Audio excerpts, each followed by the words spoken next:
Today, I got Scott Clary. Got to catch up with him last night for dinner. Cool dude. Our guest today is the host of a global top-ranked podcast called Success Story, where he interviews some of the world's most influential entrepreneurs, executives, and media personalities. Scott is also an entrepreneur and inventor who has built and scaled multiple businesses, advised Fortune 500 companies, and now shares his own business insights on Instagram and YouTube to millions worldwide.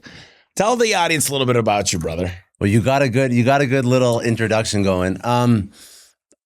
So my background's in tech. That's where I started. I've always loved it. I've always loved working on stuff that was sort of bleeding edge. And at one point in my career, this is sort of what's led to what I do right now with the podcast. I realized that I have to future-proof myself as an entrepreneur. And I started a podcast really because at the time I was building a company. It was acquired at the end of COVID, and I didn't know what I wanted to do after. So I was a student of the Gary V's of the world, and I realized that if I want to do anything, it's easier when you have an audience already. So I started building that audience, and that's one of the most valuable assets I think anybody could ever build. I mean, this is what you're doing with your show. But I've started that now and built the audience, the podcast, the media brand, the newsletter, the Instagram, the socials for about 6.5 years. And that's opened doors, led to opportunities, led to me speaking on stage, working on a book right now, led to, great relationships like yourself and, about 1,000 other guests. So that's really been my life, building media, building brand. I want to dive into, a lot of people don't understand the power of building a personal brand and building followers and the right followers. We talked about this last night at dinner. Someone getting started, where would you start? I would say the easiest place to start for most people is to teach their younger self what they found useful in their career. So if you want to start creating content, say you have a business, your content should be what your younger self was trying to figure out when they got into that business. Also, if they have a customer, they should figure out what the customer is trying to solve for as well. But it doesn't have to be much more complicated than that. Good content is educational. It's again, teaching what you are trying to figure out or what your younger version of yourself is trying to figure out or what your customer is trying to figure out. And then once you understand what your content is meant to accomplish, then you have to find a way to make it relevant for the platform that you want to create content on. I also think that for an early creator, somebody who's just starting out, don't just jump on the platform that is the most relevant right now. Don't just jump on TikTok because you see somebody on TikTok. Don't just jump on a podcast because you love podcasts, or you don't just jump on a newsletter because you found somebody who has a huge Substack or newsletter audience or email list. To be successful as a creator, you have to stay in the game for a long period of time. Like this is an idea that you're right. Like you know this because this is not just a creator idea. This is an entrepreneur idea. If you're going to build anything meaningful, there's no such thing as overnight success. You got to stay in the game for an unreasonable amount of time to win. Being a creator is no different. What that means is when you start as a creator, you should pick a platform that you actually enjoy creating content on. Because whatever platform you pick, at one point you can make it successful. You can build an email list that drives leads to your business. Or if you don't have a business and you just want to be a creator, you can build an email list and you can monetize it through ads with advertisers. If you love creating short video, you do TikTok, you do Reels, great. If you love chatting with somebody for an hour and a half, do a long form podcast. But whatever you do, enjoy it, because the beauty of content is it compounds over time. You build an audience over time. So you're not going to get a short win, which means you got to stick with it. And you're only going to stick with it if you enjoy it. So every creator that's just starting right there, every business owner that wants to get into content, if you don't know where to start with what you actually enjoy, because that's going to let you stick with it for the long term. And that's what's going to lead to you actually being successful on that platform. And that's why I started with podcasts, because I enjoyed it. Yeah. So it's easy to do it for 10 years when you enjoy it, right? Yeah. What's interesting is most people don't make it past 3 months with a podcast. They get busy. It gets, and so you're right. You got to pick the right. But that's not what people do, right? They jump on I'm going to create content. Let me figure out how to dance on TikTok. Oh yeah, Or let me figure out bad followers anyway. That's even besides, yes. So there's like a whole bunch of different nuances between platforms and which ones have high trust and low trust. That's a whole other conversation. I agree with you. TikTok is actually not a great platform because the people that follow you on TikTok, for some reason, they're not as loyal as if, well, not for some reason, there's very specific reasons, but on TikTok, your follower base, you can grow a big follower base and a follower count, but they're not going to be as loyal as somebody that listens to an hour and a half podcast. Right. So also, eventually, you're going to have to understand what kind of audience you're building on what platform once you expand past that first thing that you do. But that's for like not beginner creators. When you are a more advanced creator or you're a business owner that has resources that wants to show up everywhere and have podcast, newsletter, TikTok, Instagram, YouTube, all of it, yes, then you have to understand what platform attracts what kind of follower and what that means for your business. But you just mentioned like how to start off as a creator. Just pick one platform you love and just run with it. What about this idea? This was about 7 years ago when I just started out in podcasting, and I interviewed a guy that helps people start podcasts. And he said, "What do you do for a living?" And I told him home service, specifically garage doors. He said, "Who's your avatar? Who's one client that could give you $10 million a year? How do you get them on? How do you learn about them? How do you ask them questions, find out what they look for, be genuinely interested in them?" Because if you could get clients like that and learn about their brains and how they think and continue to get people on all the time, you could actually use that to build your business. Correct. So that's a great point. When you first asked me, how do you start as a creator? And I said, create content for your younger self. That's a slightly different strategy than if you are a business owner and you're starting to create content. So I guess the actual answer is figure out why you're creating content in the first place. If you are just creating content and you want to turn yourself into a personal brand, then creating content for your younger self is a great way to start. If you are a business owner and you know your avatar or your ideal customer profile, and you can bring them on to interview them, and not only do you get a chance to build rapport with them, which could then lead to them becoming an actual customer, you ask them questions that your top customers are asking, and then that conversation turns into great content that's going to be for all your marketing material, your socials. And of course, if you're talking to your main customer avatar, then all the content that you pull out of that is going to attract similar avatars, which means your content's aligned with your customer. But it depends. Again, not everybody starts a podcast or content just to build a personal brand. Some people want to use it for a business. It depends what your objectives are, right?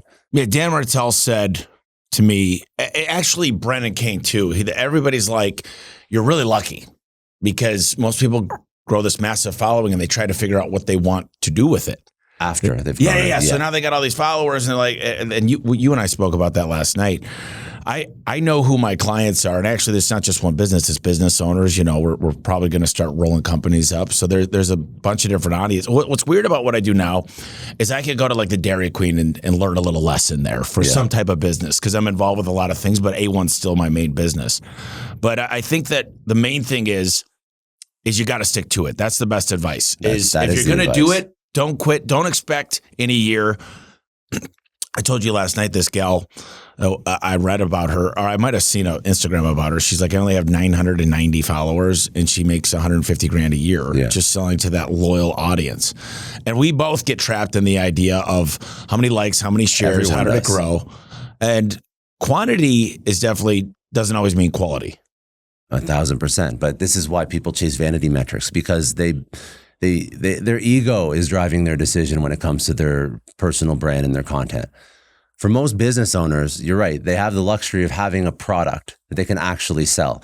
So why would you be building the biggest possible audience with the content that goes the most viral when that's not actually content that's going to attract the audience, that's going to convert into leads, convert into customers? But I mean, humans are humans. Yeah. And they want the biggest audience. They want the most following. And this is actually a trap that sometimes creators fall into too, myself included. You create content that goes viral, but it attracts the wrong audience. But you get that dopamine hit, which is why you really have to have an understanding of why you're creating content in the first place. Yeah, I can put out motivational content. I can put out relationship content. I can put out stuff that just like speaks to the human condition and like gets people riled up and arguing and having opinions on it. And that stuff will go viral, and that'll get me a lot of followers. But that doesn't mean that that's the kind of content and the type of audience that I want to attract. If it is, great.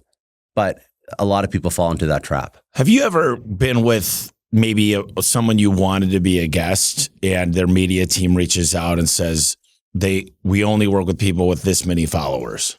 Like, doesn't it seem contrary to like, wouldn't you, if you were an influencer, Gary Vee, say, this is my audience. These are the people that I want. Wouldn't you want to take a deep dive into their audience and say, this might be not as big, but it seems like a trap even for people trying to get on podcasts that only look at the audience. Does that make sense? It makes a lot of sense. I think because there's so many creators and so many podcasts out there that it becomes very difficult to audit them properly. Right.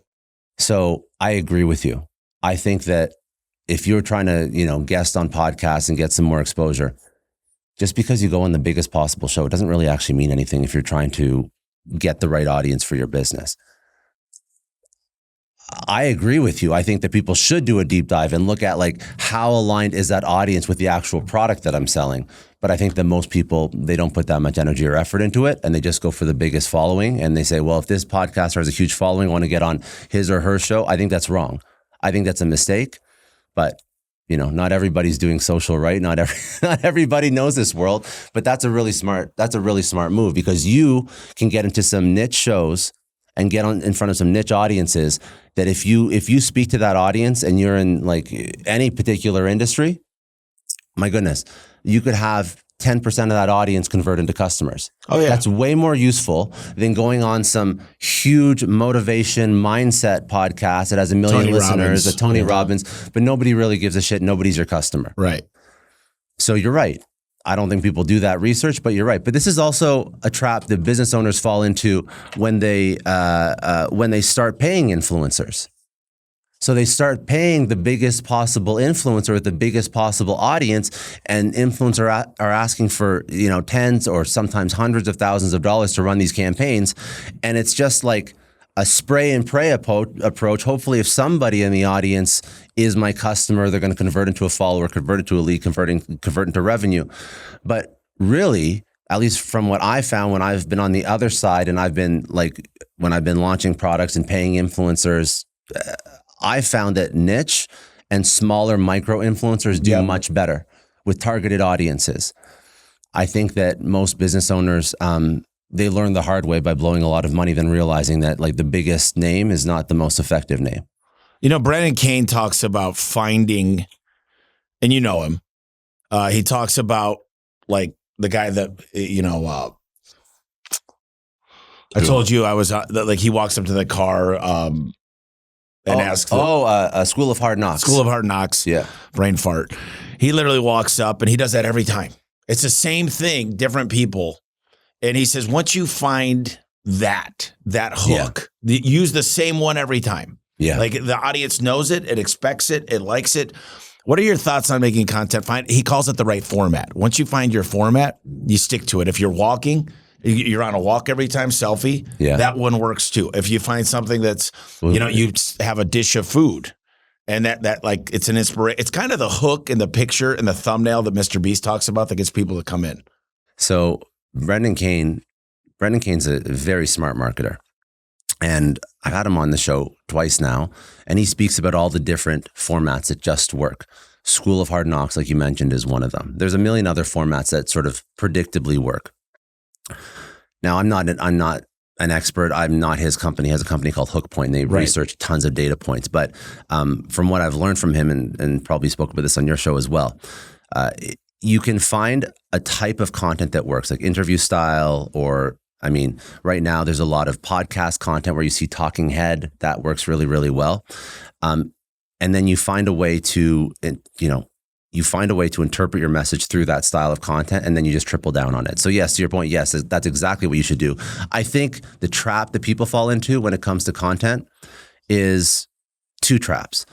One, their content is ego-driven, and they don't want to learn from anybody else, and they just think because they're smart, people should give a shit about what they're saying, which never works out. No. It never works out. Or two, they find a style of content that works once, and then they never change it.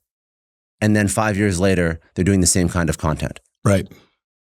If you look at even my content and my socials, you'll see over the past 6 years, the content has evolved and it's changed styles. And it used to be like, I used to do content that looked a little bit more like a Gary Vee style, which had like the white header and the colorful text. And then for a while, my captions were like funky and multicolored because that's what like the Grant Cardones and the Alex Hormozis of the world were doing. And then I started doing more motivational quotes. Those were super shareable. And I found that those really hit. They were shareable. They weren't too complex. People could read it, be like, yes, I want to share it to my stories on Instagram. And it did really well. And now I do a mix of like podcast clipping. So I do a long form podcast, clip out a cool guest, one of their, most prolific points of view. So I'll do a podcast clip, but I'll also do a lot of solo content as well. So me, talking head, having a point of view on whatever it is I care about. That works for me now. But my content has gone through 5 or 6 or 7 evolutions over the past 6 years. I see, because I'm a podcaster, so I study a lot of podcasters, but I study people on every platform. And I actually have somebody that we were talking about this last night. I have somebody YouTube, per the LinkedIn, platform the X, that I study. Yep. So like I'll just list them off. Justin Welsh kills it on LinkedIn. Sahil Bloom, he kills it on Twitter. Dan Coe, I love his writing style. Hormozi always kills it on Instagram. For long form podcasts, I studied Diary of a CEO with Stephen Bartlett, Modern Wisdom with Chris Williamson. Like I have a person that I study per platform. And I study people that are always learning, always evolving, growing the fastest right now. Not people that grew fast 10, 15 years ago. Or even 3 years ago. Or even 3 years ago. Yeah. People that are growing now, because I know that whatever it is they're figuring out, it's like hitting the algorithm right. It's hitting whatever the audience's expectations are right now. There are people that have massive audiences that are big names, and you would know the names, and they built an audience a certain way 10 years ago, 5 years ago, and they haven't changed things up. And I know for a fact that if they tried to build an audience from scratch using the same style of content as what they're still doing now, 5 years later, they would not grow the same way they did. Yep.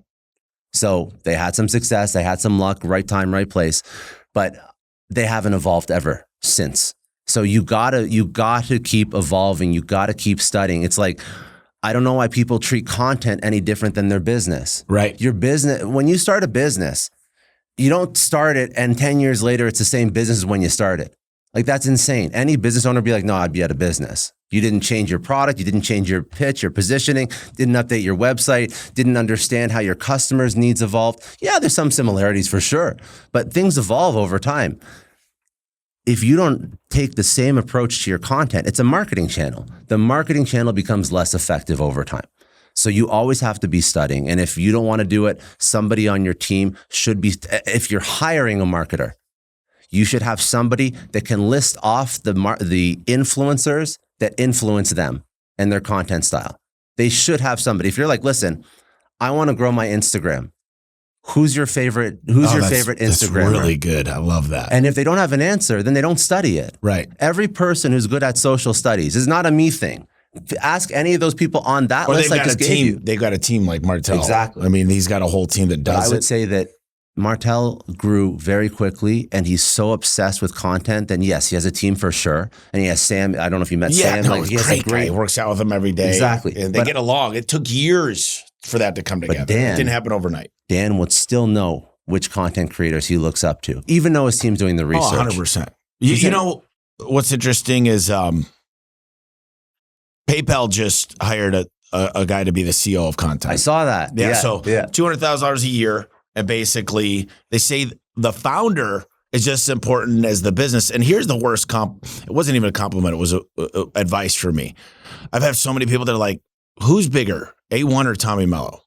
Because I see you all over the place on social. Yeah. I don't see A1. So now I'm really taking, A1 built me, and I'm going to try to build the same thing for A1 now. Because maybe it was vanity, but to be completely transparent is, I never really realized a garage door company, but I didn't realize it could be a recruiting mechanism. Yeah. Clients see me and like highlight the company, doing the charity and all the things we do. We do so much with the community.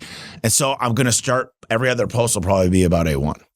I think it should be, but it's also good that you're putting yourself out there. Every CEO should build a brand, be the celebrity CEO, put themselves front and center. Because as much as we like to say, like, I want to market the business, all business at the end of the day is, it's not You feel B2B, like you're it's doing not business with a B2C. person. It's human to human. It's always human to human. That's all business ever. Even it doesn't, I don't care if you're selling enterprise, you're selling, lawn care service. It's all human to human. And the consumer, the customer has a really hard time building any kind of real connection with a brand. Right. Doesn't matter how 100%. great you are and how much you give the chair. It's very hard for them to look at A1 as anything more than just a company that does the work. Now, if they know Tommy and they see all his content and they see what he is and what he stands for, well, now all of a sudden, if I'm picking between 5 different competitors in your industry, I'm going to pick the one where I know the CEO and I like who he is, or I like who she is. Oh, 100%. It's such a, like, if you look at, even at such a large scale, like Richard Branson has a bigger following than Virgin. Elon Musk has a bigger following than any of his companies. Like Mark Cuban, has a bigger following than any of his investment portfolio companies, right? Like, they're all personalities. What are your thoughts? There's a lot of buddies of mine that they show the lifestyle mostly. And I'm in one Miami, of my buddies, I feel. Well, one of my buddies lives in Miami and shows the cars, shows the boats, shows the house.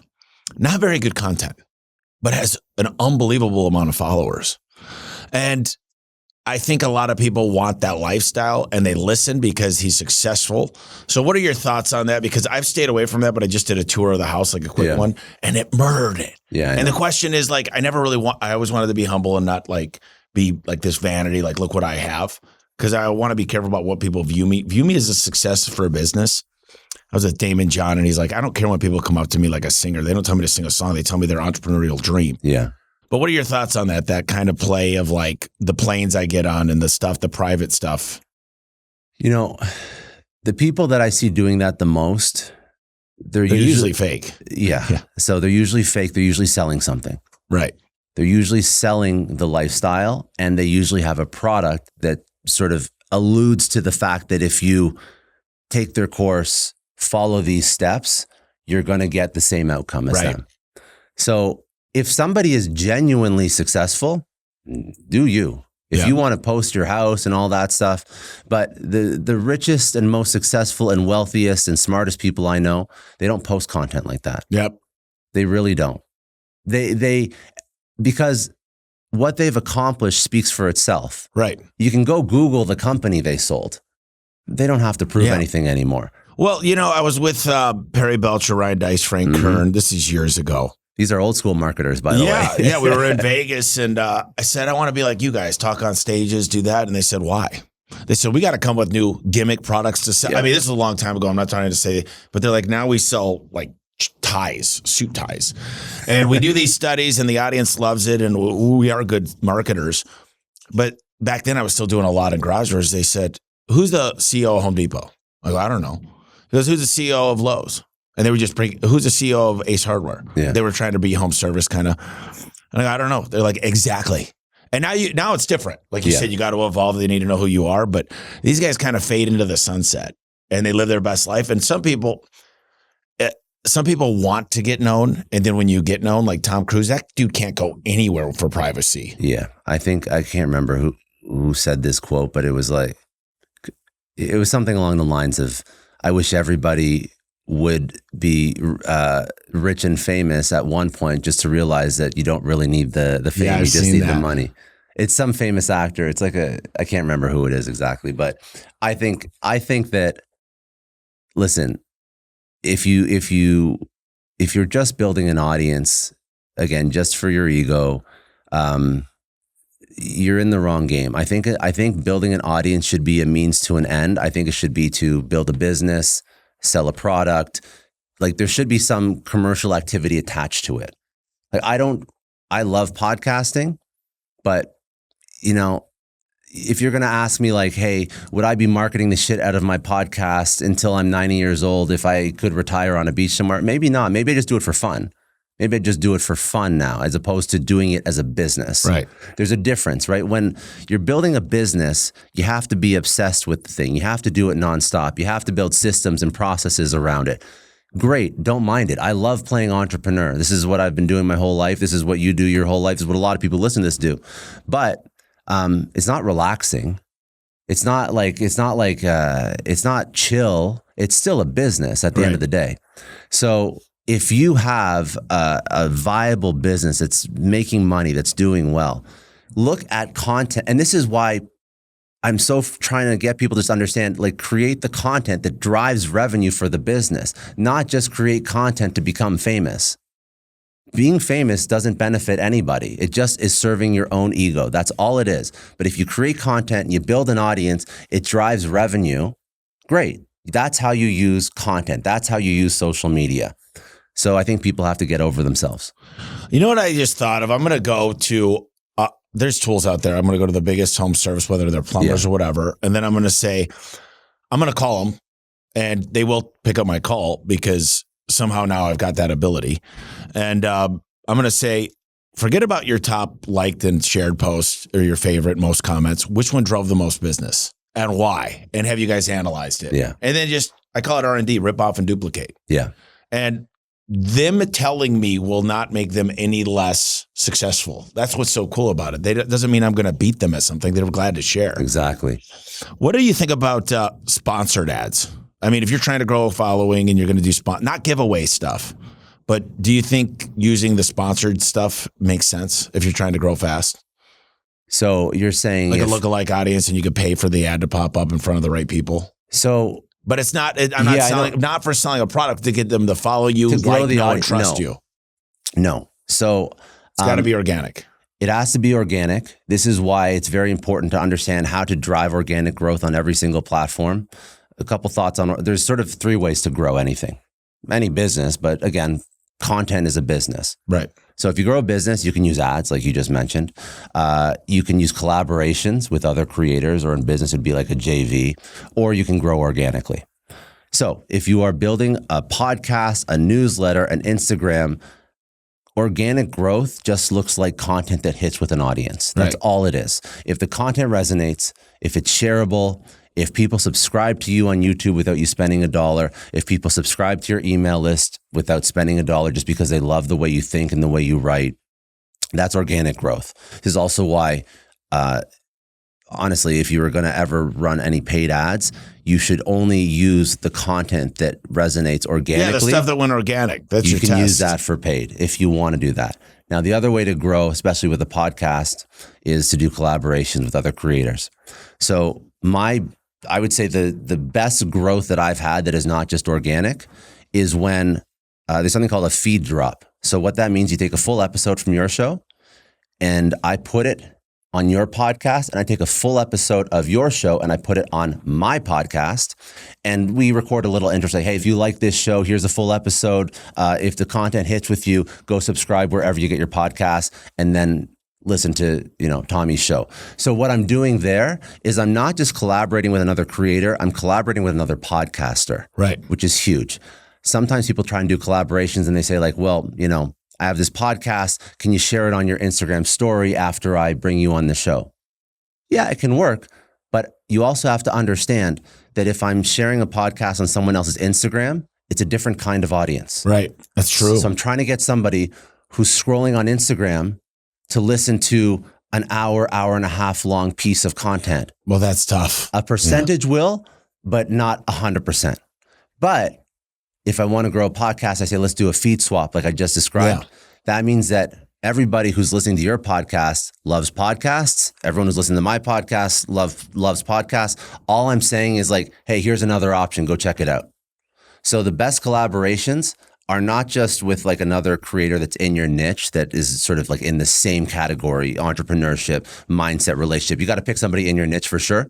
But the medium, meaning like podcast to podcast, newsletter to newsletter, Instagram to Instagram. That's why Instagram lives or collab posts are good on Instagram if you want to grow an Instagram audience. Find a creator, similar niche and similar platform, similar medium. That's how you do these collaborations the best. And like the last thing is, like you mentioned, for any type of audience building, doesn't matter if it's YouTube or podcast or social media, organic growth is huge. Now, all social platforms have organic built in. Like Instagram, if you post something, some people can discover it. Twitter, you post something, some people can discover it, or X, whatever. Podcast has to be video now. Because if you just have an audio podcast, there's no organic reach. Right. You have to show up on YouTube, second largest search engine in the world. People are going to discover you. If you want to write a newsletter too, I mean, there's a lot of newsletter platforms. If you are a newsletter writer, I've gone through all of them. Right now, I use Substack. I use Substack because it has organic reach built in. So not only can I build an email list, but if I write about whatever topic, Substack, the platform where I host it, is going to recommend it to people that care about that topic. So you're tapping into the organic reach. And that's how you build and grow anything, really. I love it. Last question on social media here. Most people start with YouTube because they get paid the most. And if you get good at YouTube, that gives you the funding to get the right stuff. And plus, you can make the shorts out of it. You can make it kind of work. What are your thoughts on that? I still don't think that you should start on like a lot of people have stress about putting themselves on video. Which is crazy. It is. But it's because we've been doing it for so long, so you don't even think about it anymore. But it's the same as when somebody has stress about jumping on stage and speaking in front of an audience. It's the number one fear in the world, but you do it 100 times, you don't get stressed out anymore. Not at all, yeah. So I would rather somebody stick with it for the long term. Like if somebody's like an introverted writer, that's all they do. LinkedIn, they just write. LinkedIn, write an email, newsletter. Even X. Yeah, newsletter, yeah. Like if you're gonna force yourself to go on YouTube and you hate it and you stop after a year, well, what's the point of YouTube? So yeah, if you have a personality, you don't mind being in front of a camera, go on the platform that's going to pay you the most. And I think YouTube is huge, and there's a lot of trust built into YouTube. I mentioned before, like at the beginning of this podcast, like different platforms have different levels of trust. Yep. YouTube is like the highest level of trust, meaning if I create a video on YouTube and somebody watches me, that is the most amount of trust I can build with somebody in the audience without literally sitting across the table from them or being in front of them at a conference on stage. So YouTube is super high trust. But two things can be true at the same time. Even though YouTube is great, if you are not going to continue it because you're stressed out about it, that's not where you start as a creator. Even if the money opportunity is there. I know people, Lenny, he's a product manager. He does a whole bunch of he does podcasts and YouTube now, but he started with a newsletter, and now he makes like $1 million a year just on writing a newsletter. Yep. So I mean, maybe he's evolved into a creator that can go on video, but when he started, he was just a guy who wanted to write a newsletter. So start there, because you can still make a decent amount of money as a creator wherever you can stick with it the longest. With the newsletters, is it? Because I write a newsletter and only 800 people get it, but it's a real envelope and it comes the old school. Like, and people remember I'm blue collar. Like I got a mailed newsletter, all colorful. Oh thick. Shit! You have a mail? It's all colorful. It's got QR codes and videos. But do you think just going? We've got a digital newsletter too with a much higher subscription. But what are your thoughts on that? Like mail versus digital? Yeah, well, I know. I probably know your thoughts. But. No, I don't think that analog and old school hurts. It's just not the most effective way. Like, I mean, it's not the most efficient way or not the most scalable way. So I have a friend who's a CEO of a large real estate company, and he still sends to his top performers, he sends written mail. Yeah, because it stands out.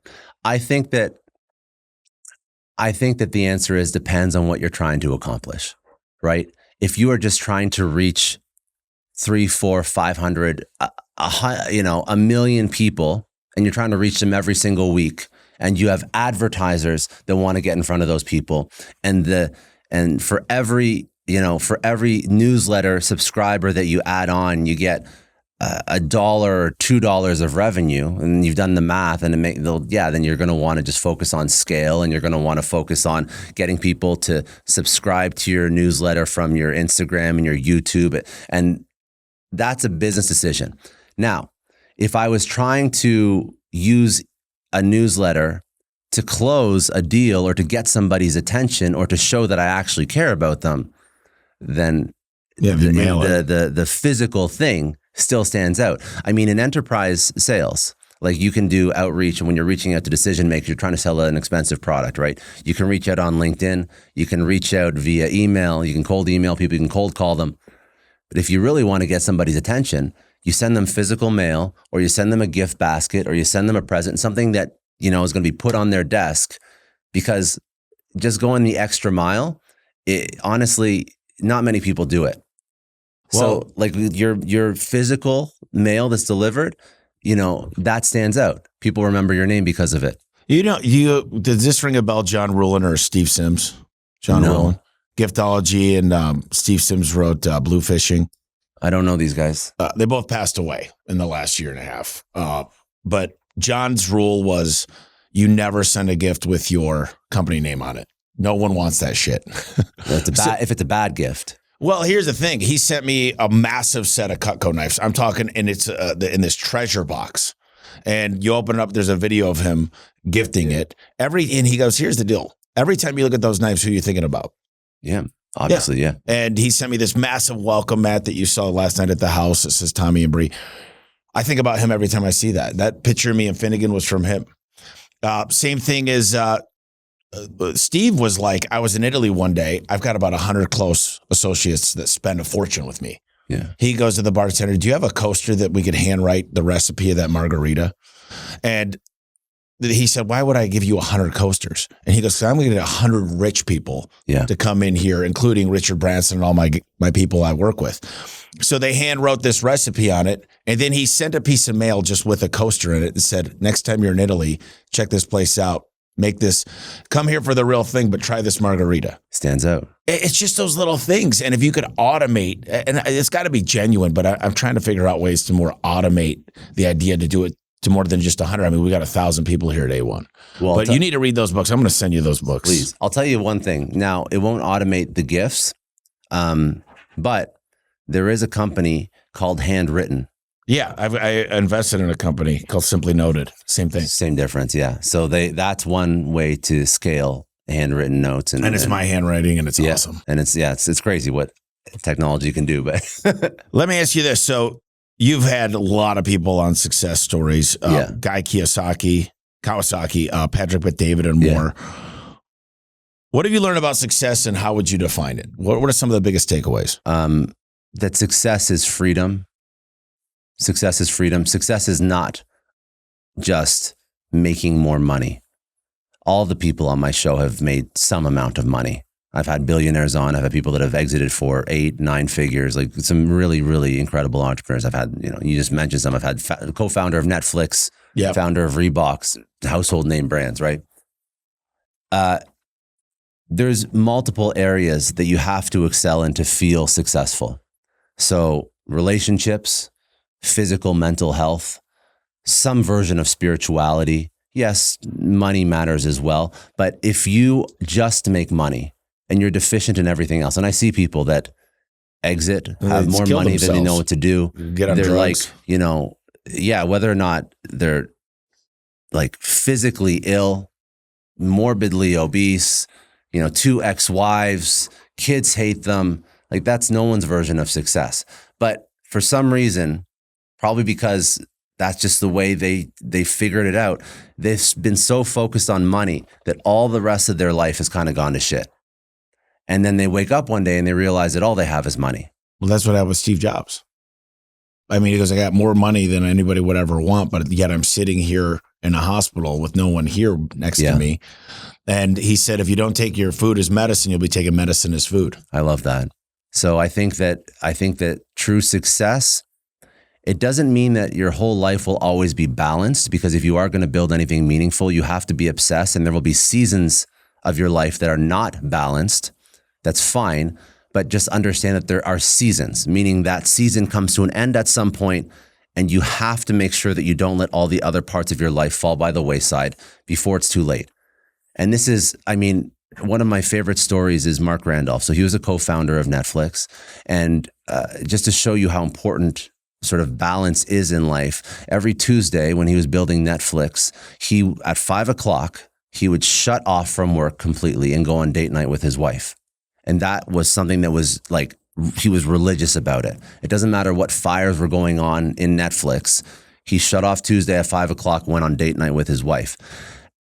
And it just goes to show you, like, a lot of people say, well, I'm in entrepreneur mode. I'm building right now. I don't have time for my family. I don't have time for the gym. I don't have time to eat healthy. I don't have time for any. I'm like, the people that built some of the biggest companies in the world found time for it. It was a choice. It's always a choice. And here's what I always say is like, look, every time I took a 3-day vacation, man, it was like a reset. I came back, I looked at the business different. Yeah. I got out of my own way. Like one of the things I demand of each and every coworker I have at this company is you take your PTO. You need the reset, and you'll come back stronger, faster, clearer. Mm-hmm. And a lot of people just say, man, I need to work. I'm trying to get ahead. I'll tell you something too. We waste a lot of time working on things that don't matter. Oh, yeah. Everybody does it. Again, we were talking about Leo, my friend last night, who's CEO of EXP. And he said that having kids was the best thing that ever happened to him. And, you know, because we were talking, I don't have kids yet. I want to have kids.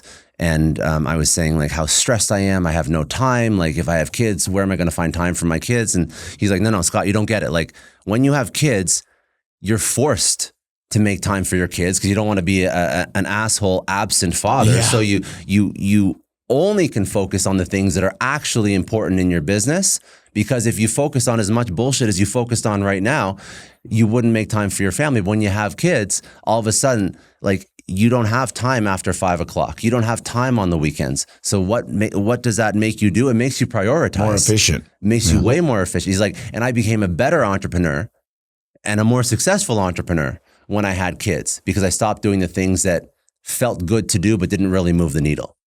It's 100%. You know, you brought up a word earlier that I could say every person I know that's done well financially, and it's almost a sickness at times, but it's obsessed. You said you got to be obsessed. Yeah. Is that what you would consider a common denominator when it comes to some of the interviews and some of the people you've met? Yes.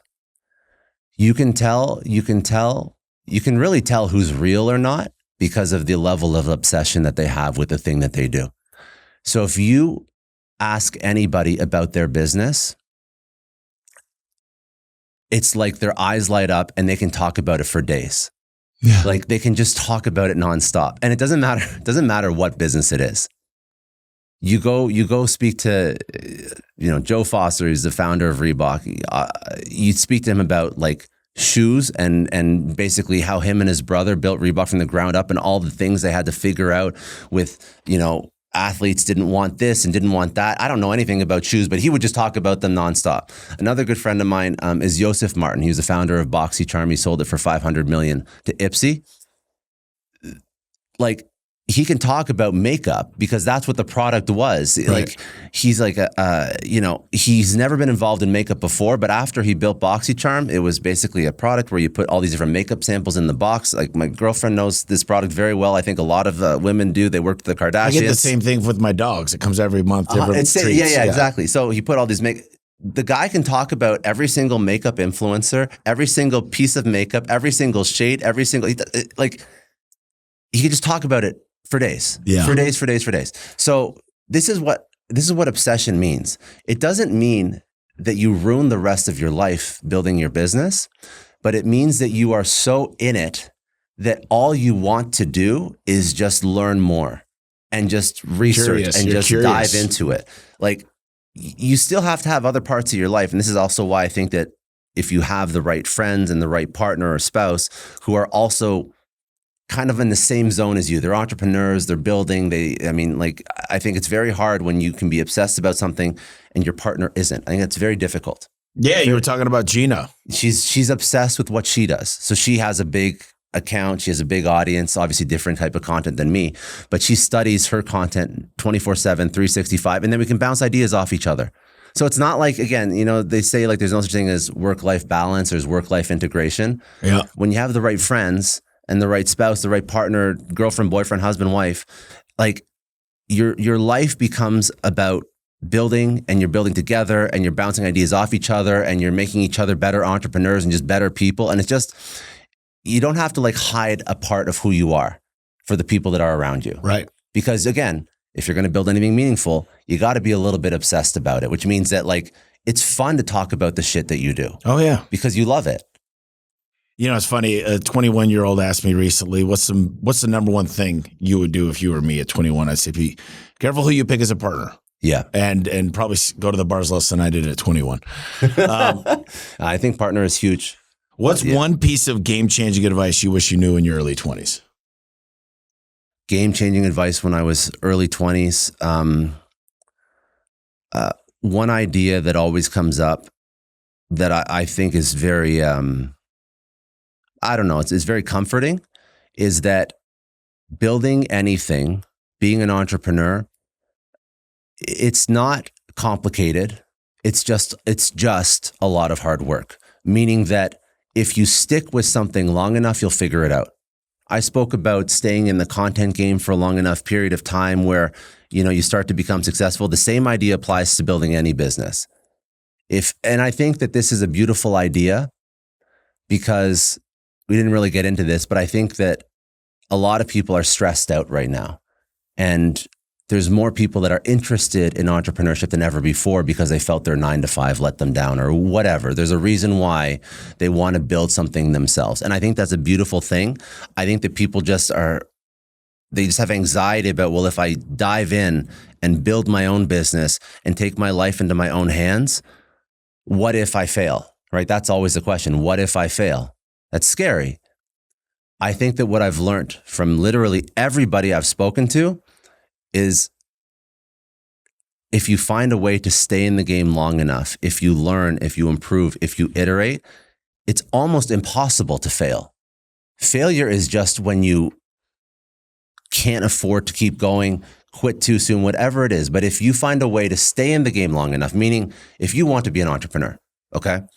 It doesn't mean you quit your job when you have 6 months left of cash in the bank. It means that, well, you know what? I'm going to work my 9-to-5. Yeah, you do it as a side hustle for a while. Or on the weekends, I'm going to start building my business, maybe monetizing the skill that I do in my 9-to-5, because I know that no company is going to pay me as much for my skill as the market will. And then that's a very safe way to build an additional side income.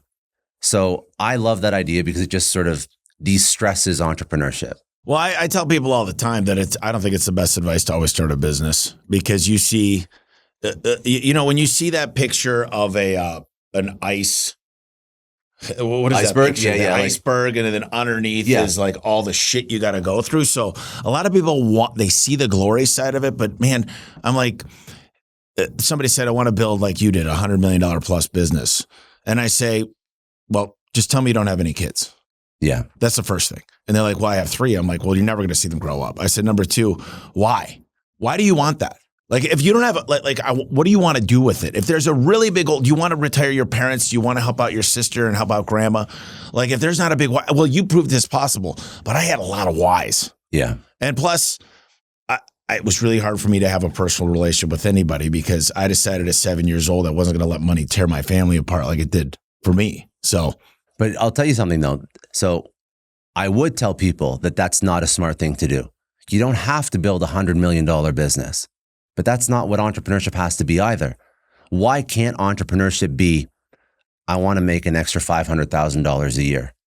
Well, why can't you do it as an entrepreneur? Why can't you say, I don't want the stress, the anxiety?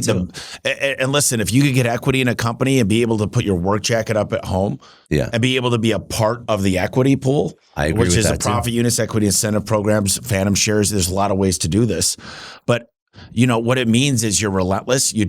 When you have a business, there are no weekends. There are no holidays. There are no real there are no real vacations. And I don't think people know that. No, I agree. Eventually you hit that point where there are, but that's when you're delegating to elevate, But that's also a good point.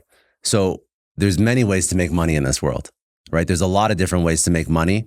I think that we could have a whole other conversation about how to be strategic with your career so you work for companies that give you those opportunities. Right. I know there's a lot of people that work for companies that treat them like shit and don't give them any equity and no shares and no opportunities and no rev upside and nothing. And they just feel stuck. I get that. So there's a million different ways. I fully agree. I think that's a beautiful.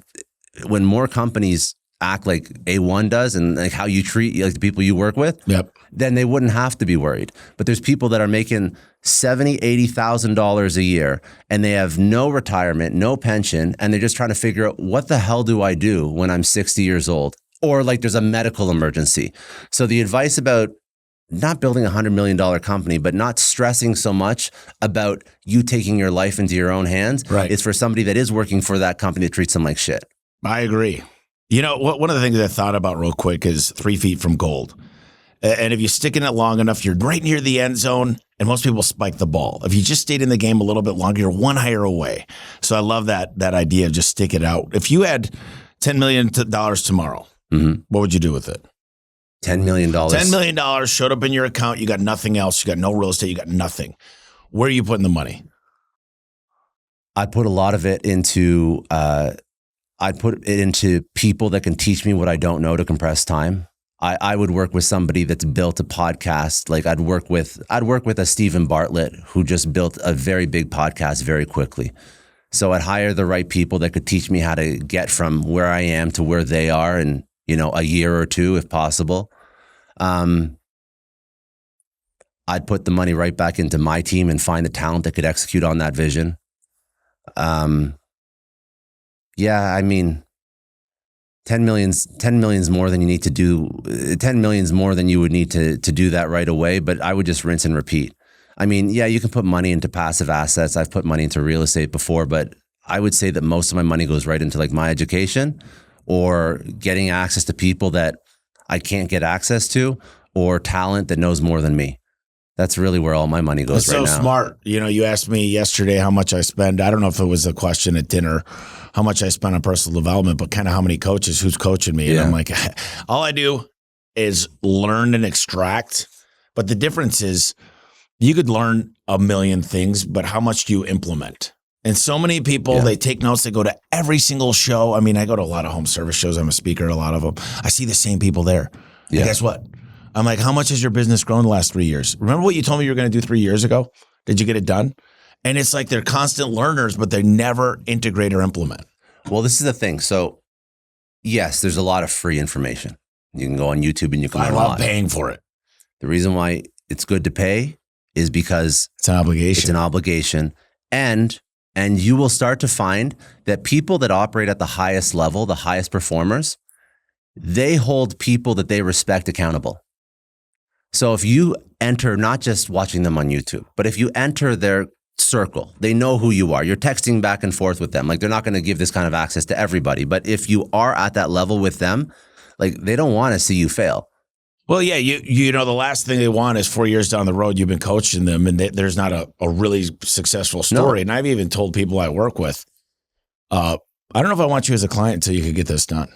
Mm-hmm. And I mean, I work with a couple of different mentors. One mentor said, I used to meet with them weekly. Now I meet with them monthly because I realized I gave them enough work that takes a month. Yeah. And then we want to revisit that because most people, if I give them too much, it was too much to bite off and it sunk them to the bottom of the ocean. Yeah. And that's why, but they'll also hold you accountable for getting that shit done. Oh yeah. You said you were going to do this. Yeah. I mean, you're a man of your word, aren't you? Yeah. That's the best question. You made a commitment to me that you said you were going to come in and do the work. Yeah. And that's why I like a good trainer too. Somebody that's allowed to have those hard conversations. Yeah. Like you wanted this, you told me you wanted this.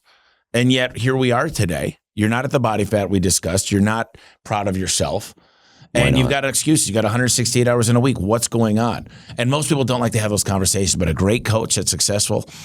I love the teachers. When I got my master's degree, there was 2 of them that came back to teach that were filthy wealthy. Yeah. The rest of them taught out of a notebook or, a workbook. Yeah, yeah. And those guys didn't give a shit. They were like, I'm going to teach you guys how to make real money in life and real relationships. The other ones that had tenure, I was like, this sucks. We're looking at a case study.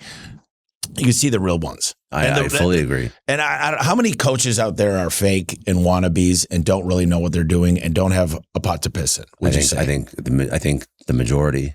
The majority of people that are posting lifestyle content and mansions and rented Lambos on Instagram.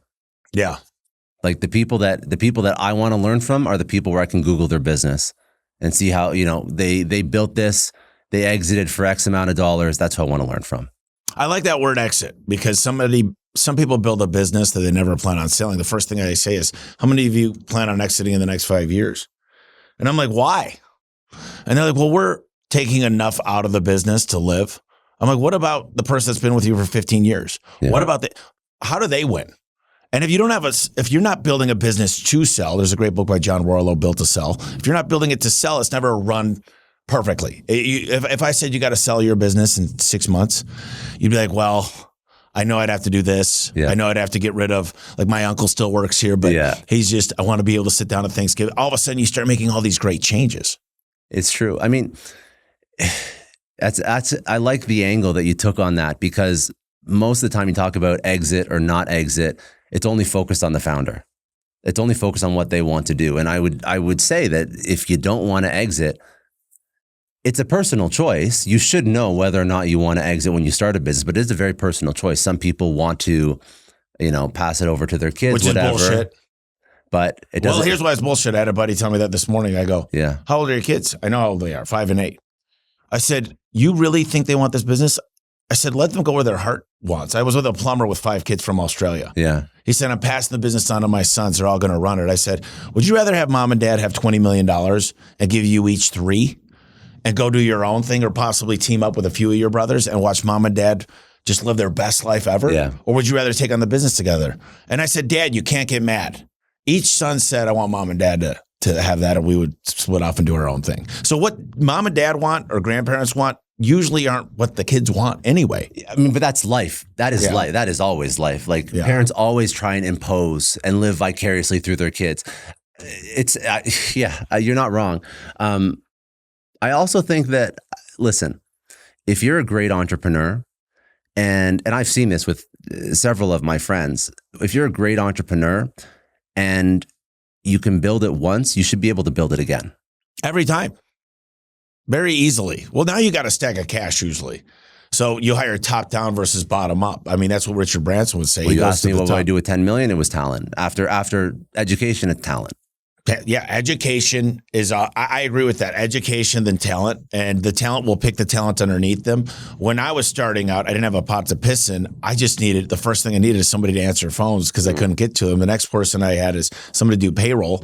And then the smartest hire I've ever done was an executive assistant that could do $25 an hour stuff. Yeah. Because my time, but every time I bought back time, and Dan said, here's what I'm worried about with you and most of the guys I work with, Martel. He goes, I will get you back so much time, but you're going to fill it back up.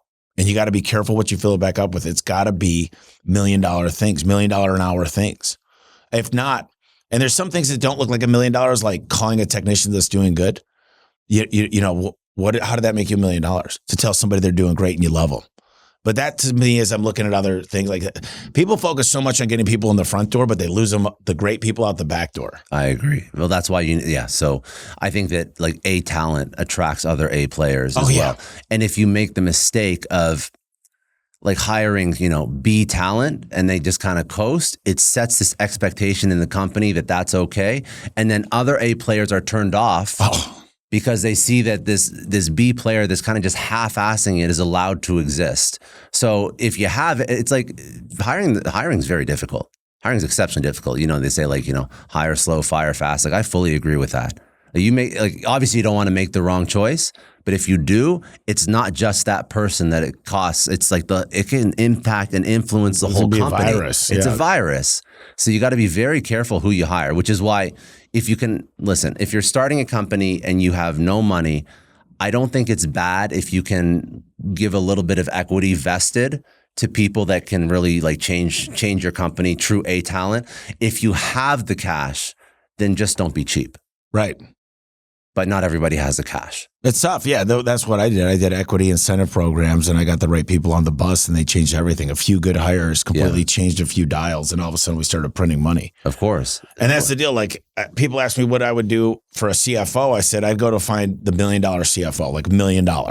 He costs $1 million a year, but he's fractional. He's only coming into the business 3 hours. Mm-hmm. So that $1 million, you're paying him 3 hours a week. He's putting in millionaire systems, like those expensive systems that'll automate itself. There's reconciliation going on. Yeah. And you can find fractional people that will come in and say, this is a piece of cake. This isn't even a challenge. Instead of getting like a good bookkeeper, now you're understanding tax and write-offs and how to do advanced depreciation. And that's the deal is you pay for the talent, even if it's fractional. They'll come in and put the systems in that are enterprise level. Yeah, I agree fully. But that's like, if you don't have the money, then you don't think that way. You're just thinking, how do I find the cheapest possible person? And this person's going to cost you 10x. Oh, it costs you. And then the IRS is coming after you. Like the CFO for me was the perfect combo for me because I understand marketing, sales, and culture. But the right CFO understands the forward looking of the business. CPAs and bookkeepers don't. They're thinking about how to save taxes and cash versus accrual and audited shit. Like the right CFO is like, how do we build this business for a transaction? And it's amazing. And then you build to sell at that point. And by the way, do you know how much Elon Musk or Jeff Bezos owns of their companies? Not a lot anymore. Elon owns like 12%. Yeah. Jeff Bezos owns about 8% of Amazon. Like, so they take money off. And then bigger people come in and you get these entrepreneurs in there and they're all working hard. And I think people are so selfish. They never want to sell it, but they don't understand the long-term vision. Well, I was going to say, like when you're first starting out, depends on what you're building. But if you know your skill set and you know what you're really good at, like say you're good at sales, marketing, product, whatever that is. I mean, I don't always like I've had bad experiences with co-founders, but sometimes if you can set up a proper vesting schedule, you can get a co-founder that complements your skill set perfectly. So if you're trying to build a technical product, I would rather you go get a technical co-founder, full stack developer, than go raise money and be stressed out because now you have investors right out of the gate and go pay a dev shop like $500,000 to put together some shitty MVP. Yeah. I do like when people have a stake and they're vested in the success of the business, but that's the only way you're going to get A+ talent. So I can tell if it's a good hire if I feel like I'm the idiot when I speak to them. Like I don't want to know more than the person I hired to do the job. Yeah. So when I feel like uncomfortable because they know so much and I'm trying to keep up with them, that's a good thing. That's a good thing. That's a really good thing. But again, this idea of ego, I've been thinking about it a lot. Ego kills everything. Ego kills content. Yeah. Ego kills a business because if you want to be the smartest person, and don't get me wrong, like I'm the guy when I'm starting a business, I like to learn all the stuff. Right. I do like to learn it. Like when I started my podcast, that's the most recent business. I figured out to some level of, competency, audio editing, video editing, coding up a website. I already kind of knew marketing. So like writing good subject lines that get high open rates for emails, writing good copy, like graphic, like I've messed around with it, right? But when I hire the first person, I don't want to be better than them at what they do. No. I want them to say like, hey, Scott, okay, you put this together, you edited this podcast, it sucks. Let me show you what you should actually be doing. Yes, please, like teach me. Like that's really what you pay somebody for. But I know it's obvious to us because I think we think the same way around a lot of stuff. But a lot of founders, like they want to be the last word in the meeting. They want to know more than the people that work for them. I let my whole C-suite VP level, I say this to them. I'm like, I want you to fail more. I used to, a few years ago, I'd be like, you got to come to me. I've already been through it. And that gives them no freedom. They don't learn anything. Yeah. We learn from our failures, not our successes. We can't even reflect. Yeah. Let me ask you a closing out couple questions. Go for it. Give me one book that just changed your life. Play bigger. I mean, I've read like all the go-tos, the Atomic Habits of the world, but Play Bigger is one of my favorites because it speaks about creating something where nothing has existed before. It speaks about Mark Benioff creating Salesforce.com when the idea of cloud didn't exist. Yeah. It speaks about the founders of IKEA creating a brand new sort of shopping experience. So all these great entrepreneurs that didn't just copy what already existed, but found a way to create a category. And it just forces you to think differently. So a lot of what we fall into, and nothing wrong with this. Like, I mean, like podcasts existed before. Yeah. It all kind of existed, but you can build a business that way. But to 30X, you have to do something a little bit different. So I think that, even if you're not doing it today, fine, but always be thinking, how do I do something that's never been done before, that's outside of my comfort zone, that's outside of most people's comfort zones? If you want to really 30x it, I think that's a really smart way to think. And that's a book that sort of lays out the framework for all these famous entrepreneurs, how they did it. Love it. How do people get a hold of you, Scott? Very easy. The podcast is called Success Story. We do very similar stuff to what we're doing today. All the socials at Scott D. Clary. And close us out. Maybe something we didn't talk about, something you want the audience to hear. We spoke about the things that are required to be successful. We spoke about obsession. I think two other things that I love to talk about. If you're going to be an entrepreneur, you have to have a little bit of delusion too. You have to have, just a little bit of delusion and just agency, just trust that you can figure it out. Everyone who I spoke to, another thing that they all believe is that they can figure it out. Whatever it is, doesn't matter what they have to learn, doesn't matter who they have to speak to, it's all on them. Jocko Willink speaks about ownership all the time. Ownership, agency, same thing. You're owning the outcome. And when you sort of drift through life and you just assume that whatever happens to you, bad luck, or what, it didn't work out because, I got dealt this bad hand. At the end of the day, nobody gives a shit. You have one life. It's on you to figure it out. Doesn't matter if it's in your career, your relationship, your business, have agency, have ownership over your life, and you will be surprised at how fast things change. I love it, Scott. Well done, my friend. Thank you, Dave, for having me on. Thanks for being here. My pleasure.